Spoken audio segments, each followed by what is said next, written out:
Indo agora para o que o povo quer saber, né? Que é o bloco que você tava me zoando. Como que é o nome do bloco? E esse Brasil, hein, meu? Porra, belo nome. Isso daí foi o chat que escreveu, com Não, certeza. esse daí fui eu, cara. Bom. O chat não escreveria uma merda dessa. Então. Com certeza não. Mas o assunto do momento, Luiz, você sabe, tá todo mundo falando de juros aqui no Brasil. E no mundo. E no mundo. Aliás, juro é tudo que importa, tá? Só pra deixar claro.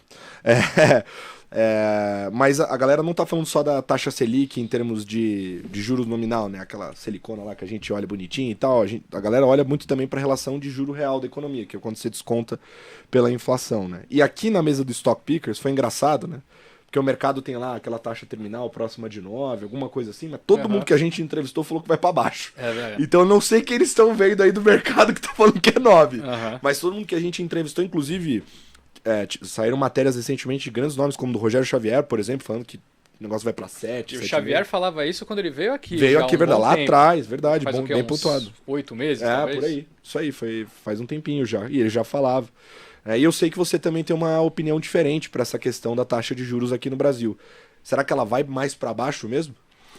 Pô, se o Xavier falou, não preciso nem falar nada, né?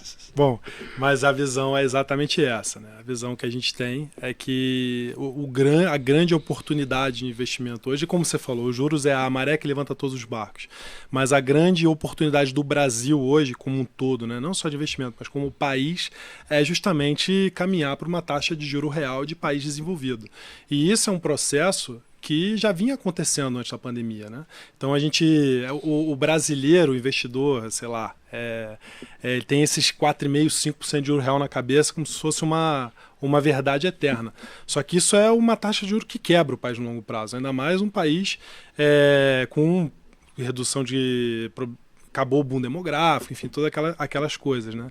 E no final do dia, esse movimento já vinha acontecendo pré-pandemia e o que a gente não entende é por que a taxa de juro real no mundo inteiro está mais ou menos no mesmo lugar e a taxa de juro real do Brasil, de equilíbrio, a taxa de juro neutra, né? Que é aquela taxa de juro que não acelera nem desacelera a inflação. Por que a taxa de juro neutra do Brasil subiu? A gente não consegue entender isso. Inclusive, se você olhar os elementos que poderiam embasar isso, poderiam falar, poxa, então foi o impulso fiscal, foi o fiscal que fez essa taxa de juro neutra subir. Mas se você compara o Brasil em relação ao resto do mundo, o fiscal do Brasil foi melhor que do resto do mundo, né? Inclusive, ontem estava circulando um gráfico, não sei, num relatório do Itaú, mostrando que o Brasil foi um dos países que menos cresceu dívida pré-pandemia do mundo, né? Então, se a taxa de juros real neutra no mundo inteiro está no mesmo lugar que estava pré-pandemia, por que a do Brasil subiu? E aí tem que se ter em mente que essa conta da taxa de juros real neutra é uma conta probabilística. Isso é um modelo que cospe esse número com um intervalo de confiança, né? Então, não necessariamente é esse número, né? Então, o que a gente acredita muito é que essa taxa de juros neutra é mais baixa do que esses 4,5% que o Roberto Campos Neto falou ontem. Tá? E a diferença de 4,5% para 3% não é uma diferença de bolsa 20% acima, não. É uma diferença de bolsa 3 vezes o valor que ela está. Porque aí você tem, primeiro, o efeito sobre despesa financeira das empresas, depois você tem um efeito sobre o investimento, né? Que as empresas voltam a investir, perspectivas melhoram, os múltiplos expandem, tanto pela redução do custo de oportunidade, quanto pelo maior crescimento das empresas projetadas. E tem alguns sinais de que os caras do Banco Central enxergam isso, como, por exemplo, a gente tem ouvido falar que o PIB potencial do Brasil está mais alto, né?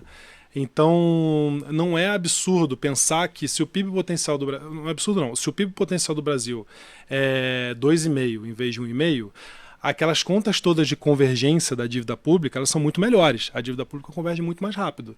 Então, se o PIB potencial do Brasil é 2,5, o risco fiscal do Brasil é menor também. Então, não é um absurdo pensar que se o PIB potencial do Brasil é mais alto, a taxa de juros neutra de equilíbrio é mais baixa. E você vê lá, o Galípolo falou outro dia que estão vendo sinais que o PIB potencial do Brasil é mais alto.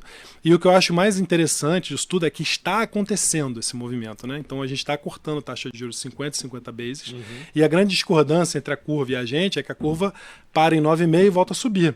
E a gente não vê nenhuma razão para parar em 9,5. A gente acredita que esse juro vai continuar sendo cortado e até grande parte do mercado nutre a expectativa de acelerar o corte, o que seria excelente. Só que, na nossa visão, nem é melhor do que ir devagar. É melhor ir devagar mesmo para chegar com consistência e dando tempo dos modelos se adequarem a uma taxa de juros real neutra mais baixa. E aí a gente vai voltar a ver tudo aquilo que a gente viu pré-pandemia, desde valuations empresas crescendo muito mais, vendendo mais e com margens financeiras maiores, até IPO de empresa que não deveria nem existir, né? Então, mas é isso que faz que faz a inovação acontecer através do mercado financeiro, porque a gente entra nessa discussão, né? Tipo, o Brasil, você olha lá no PIB, na composição do PIB, o que sempre decepciona no Brasil é investimento. O investimento no Brasil sempre decepciona. Uma das razões é porque a taxa de juros real no Brasil é muito alta. Aí você precisa ter investimento para ganhar produtividade. Aí começa a vir os puxadinhos. Então faz um plano, então bota o BNDES para financiar uma taxa de juros mais baixa, para você ganhar competitividade. Aí começa a ter aquela maluquice toda, crowding out e tal. Então, o que resolve o país é ter uma taxa de juros real mais baixa. E o que a gente acredita é que a gente tem essas condições. A gente evoluiu, o Brasil em termos de escopo macroeconômico, evoluiu muito nos últimos 20 anos. Né? Então não é razoável acreditar que a gente está no mesmo lugar de antes. Qual que é o risco? Né? Que sempre é um risco latente. É esses riscos de expansões fiscais do além. Então, chega perto da eleição, vou distribuir chequinho. Isso aí estraga todo o arcabouço macroeconômico. Entendeu? Então a gente vai ter que conviver com esse risco ainda. Mas, de todo jeito, o arcabouço parece bom. E aí vem a discussão do teto dos gastos. Né? Mas o teto dos gastos ainda prevê déficit. O teto dos gastos ele tem que ser bom o suficiente para permitir essa transição para uma taxa de juros real mais baixa. Ele não tem que resolver a taxa de juros real. Pelo contrário, você faz uma compressão fiscal muito rápida, pode até escapar pelo ladrão, porque o teu PIB despenca, a tua dívida PIB cresce porque o PIB caiu mais do que a tua economia, e aí o risco aumenta de novo. Então, esse processo paulatino, que é o que o mundo inteiro faz, ele funciona para isso. E é ali que está a grande paulada do Brasil, e a gente já está nesse caminho. Por isso que eu tenho sido muito vocal, do tipo, gente, agora é a hora para estar abraçado em ações. Esquece esse negócio. Renda fixa é bonitinho, esquece isso, cara. Agora é hora de estar em ações, porque você tem os juros caindo, você tem o valuation extremamente deprimido. Isso é fogo e palha, entendeu? Esse negócio alguma hora vai lamber, entendeu? Então você vê várias empresas a 4 vezes preço-lucro, 5 vezes preço-lucro, 70% do patrimônio, 80% do patrimônio.